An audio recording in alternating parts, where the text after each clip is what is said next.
Hi everybody, it's Freddie, the Feral Neurodivergent. I'm back with more talks about autism, being autistic, and neurodivergence in general.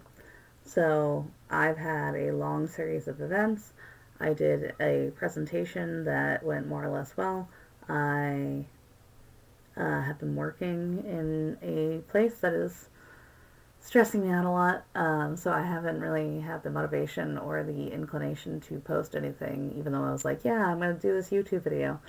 But my partner's now working nights, so that helps. Um, Very calm household, my own designation, very quiet by my own choice.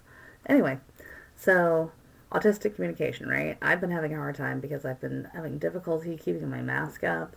Um, about how stressed out that my work situation is, and I keep asking for communication, but it doesn't seem to be happening. But then I wonder if I'm not communicating it very well, or if there's something missing there, and I'm having just an awful, awful time of it. So I had a training, a leadership training, where we were learning the power of no, right? So I'm very good at saying no. I have boundaries. I really, really keep to my boundaries. It's something that I can accredit my mother to, because she really instilled in me that I had the power to say no, even if it was a headache, even if it was embarrassing, even if I went starving. I was allowed to say no. Nobody could force me to do anything, and that includes wearing dresses, eating things I didn't want to eat, these kinds of things. So no is something I'm very comfortable with, and I tend to flow against the status quo anyway, so I have to assert my rights where I can find them, whenever I find them, that they are being violated. Um, I'm non-binary, I'm autistic, I have a host of learning disabilities, and then after a lifetime of just beating myself up, I also have some long-term physical disabilities in my shoulder and other things. Yeah, we don't need to get into that right now. Either way, communication, autistic communication. That's what we're on about. So, uh, I've always prided myself on my ability to communicate because I'm a hyperlexic individual. I've been reading at a grade level way above me since I was a small child and everything, but it was always an idiopathic kind of thing that I just kind of picked up on, and I didn't think anything of it. A lot of people knew how to read, especially girls. Um, but I'm finding as an adult autistic person, that I cannot communicate to save my life. Um, Especially amongst women. Women are the worst, I think, in some ways, to try to navigate, because you have to mirror their energy. And feminine energy, a lot of the times, because I have to imitate it so much, is this sense of positivity, so that when you are critical or um, critiquing of the other person, which is necessary, I think, sometimes in a collaborative setting, that it's done very layered and not very direct. Men will be direct, no, I need you to do this, blah blah blah. I don't know how to navigate amongst women, but I don't know how to navigate amongst men either. I navigate best amongst other autistic people, other queers, other neurodivergents who have a common language with me.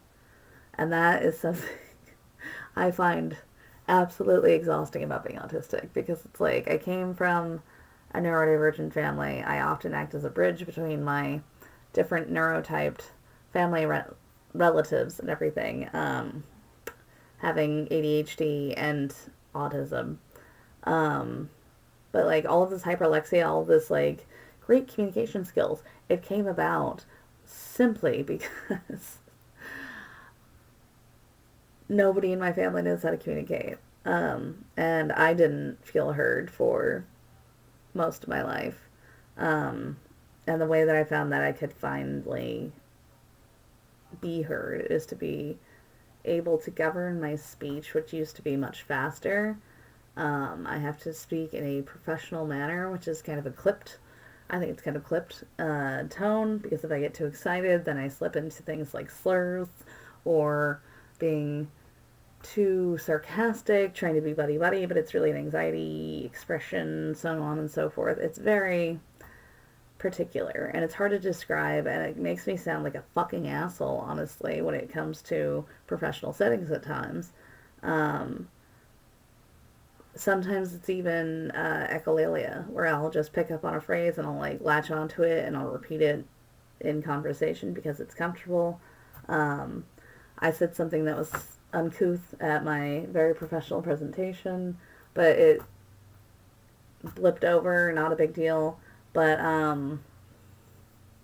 at the same time, I'm so like paralyzed by criticism sometimes. Like other people's criticism, my own criticism, it's a function of ADHD that you anticipate being criticized before you're ever criticized because that's how you navigate people telling you you're an annoying piece of shit all the time. So it shoots at you these kinds of things, and it's like you're very much aware of your many, many deficits as a neurodivergent person. Um, Also, as an autistic person, I want like validation and verification that like my communication has been heard, understood, and digested rather than just glanced off.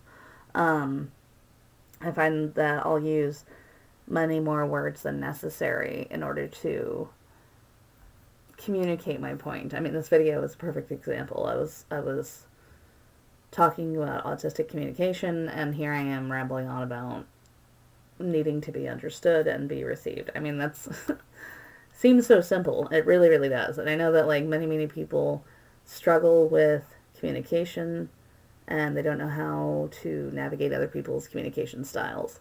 That is the thing. Everybody's fucking awkward. I get it. I was one of those people where I was just like, oh, I'm just socially awkward, you know, like so many people are. Yeah, it also is an autistic thing. Like if you feel like you're always the odd one out, chances are you may be neurodivergent on some spectrum. I mean, it doesn't have to be autism, it could be other things, but we tend to find each other. So if you get along with people that have actual diagnoses, that may be a clue. Um, and so far I have, out of my bestest, most beloved friends, I think like 4 or 5 of them that either self-diagnosed or were properly diagnosed themselves after a lifetime of mental health struggles and anxiety and depression. And that's what it really boils down to, because here I am whining about the need to communicate and everything, but the problem with not being understood or not being able to communicate your needs or your boundaries or anything really as an autistic person, it takes a huge mental toll on you as the person who is autistic. It can seem like it's wearing on your whole family around you, like, why aren't you trying hard enough? Or we know, you start symptom blaming, like, I am the way that I am because of this, blah, blah, blah. Like, falling into depression is really, really easy, but honestly, like, chances are other people like you are going through the same thing, or they may be able to relate to you, or they can sympathize with you, whatever it may be. And there's comfort and normality in numbers. Like, I always was one of those people that was cringily described as like, I'm a weird kid. I'm weird. I'm so weird. That's 90s, early 2000s culture for you. We were emos. We had, RAR and Scene Kids and fucking Invader Zim and shit like that. Like, weird was a style. But when you were weird from second grade through college, where like you're trying to navigate adult relationships, jobs, and you're still considered the weird one, again, that's something that may need to inspire research. Yeah. I mean, there's so much I could say about this subject, but like I'm still dipping my toe into this whole internet wide world of YouTube because the first time that I ever did so was with a well-known YouTube star who I will not name. Ended up on the front page on accident and proceeded to read all like 300 comments or something that were left about me in particular, making comments about my teeth or this and that, and this is before I had my jaw surgery. So my teeth were a lot more crooked, whatever. But yeah, criticism, that's what I was looking for. I was looking for praise and I found criticism. So I've been always wary of the wide world of the internet, but we're trying again, YouTube. Freddy is back and on the airwaves, trying to talk about things that I have found in my 34 years of life now to be neurodivergent culture. And the reason why this is important and why I'm doing this right now is because as a graduate with a creative writing degree who is queer, who is neurodivergent, who is trans, non-binary, this is the time to talk about it. I mean, the legislation is sitting there and saying that we're all pedophiles and going after our children, that drag shows are somehow indoctrinating them. I mean, I might get arrested for this in the future. This could be used as historical evidence of queer people just trying to exist. So I know I'm going to find my own trolls if this ever gets to be bigger than maybe like my friends and family. But I'm trying to put my mark on the world as much as anybody else.